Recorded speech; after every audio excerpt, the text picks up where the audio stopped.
ঘোষণা আর পাল্টা ঘোষণার মধ্যেই ডক্টর ইউনূসকে বলতে হলো যে আওয়ামী লীগকে নিষিদ্ধ করার কোনো ইচ্ছা তার সরকারের নেই।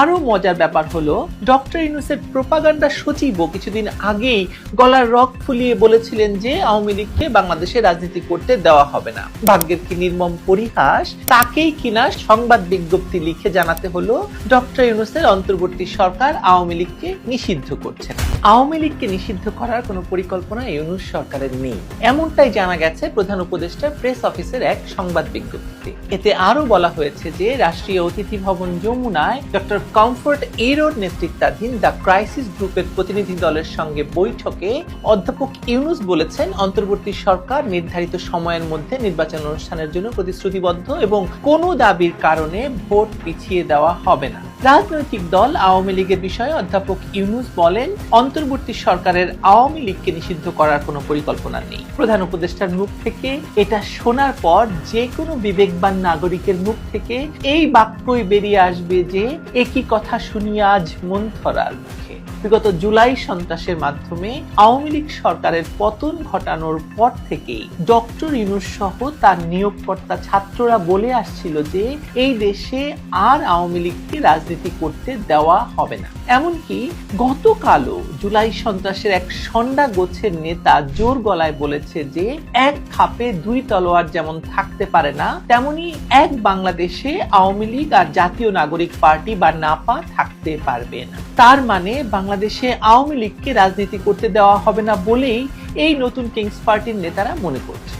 শুরুতে হাসনাত আর সার্জিস আওয়ামী লীগকে নিষিদ্ধের জন্য আদালতে পর্যন্ত গিয়েছিল, কিন্তু আদালত তাদের এই আবেদন খারিজ করে দেয়। কিন্তু এরকম ঘোষণা আর পাল্টা ঘোষণার মধ্যেই ডক্টর ইউনূসকে বলতে হলো যে আওয়ামী লীগকে নিষিদ্ধ করার কোনো ইচ্ছা তার সরকারের নেই। আরো মজার ব্যাপার হলো ডক্টর ইউনূসের প্রোপাগান্ডা সচিবও কিছুদিন আগেই গলার রগ ফুলিয়ে বলেছিলেন যে আওয়ামী লীগকে বাংলাদেশে রাজনীতি করতে দেওয়া হবে না। ভাগ্যের কি নির্মম পরিহাস, তাকেই কিনা সংবাদ বিজ্ঞপ্তি লিখে জানাতে হলো ডক্টর ইউনূসের অন্তর্বর্তী সরকার আওয়ামী লীগকে নিষিদ্ধ করছে না। প্রশ্ন হলো দেশের রাজনীতিতে হঠাৎ এমন কি ঘটলো যে সরকার 360 ডিগ্রি ঘুরে গিয়ে আওয়ামী লীগ নিষিদ্ধের চিন্তা থেকে সরে আসলো? এই প্রশ্নের উত্তরে আপনাদের স্মরণ করিয়ে দিতে চাই যে বাংলাদেশের চিন্তাশীল মানুষ প্রথম থেকেই বলে আসছিল যে আওয়ামী লীগের মতো একটি জনভিত্তির রাজনৈতিক দলকে নিষিদ্ধ করাটা কারো পক্ষেই সম্ভব হবে না। এর আগেও বহুবার সে চেষ্টা হয়েছে এবং আওয়ামী লীগ সেসব নস্যাৎ করে ঘুরে দাঁড়িয়েছে। বিগত 15 বছর ক্ষমতায় থেকে আওয়ামী লীগ যেসব অন্যায় করেছে তার সঙ্গে যদি আওয়ামী লীগের অর্জনকে তুলনা করা হয় তাহলে অর্জনের ভাগটি যে বেশি হবে সে কথা তার নিন্দুকেরাও স্বীকার করে। এখন জনকল্যাণমূলক কাজের যে বিশাল তালিকা আওয়ামী লীগের ঝুলিতে রয়েছে তাতে খুব সহজে আওয়ামী লীগকে জনগণের মন থেকে মুছে ফেলা সম্ভব হবে না। হাসনাতের ফেসবুক স্ট্যাটাস অনুযায়ী আমরা বুঝতে পারছি যে আওয়ামী লীগের মধ্যেও ভাঙন সৃষ্টি করার পায় তারা শুরু করেছে ডক্টর ইউনূসের সরকার এবং তার সহযোগী ছন্ডারা। শেখ হাসিনাকে মাইনাস করার সেই পুরনো ষড়যন্ত্র -1।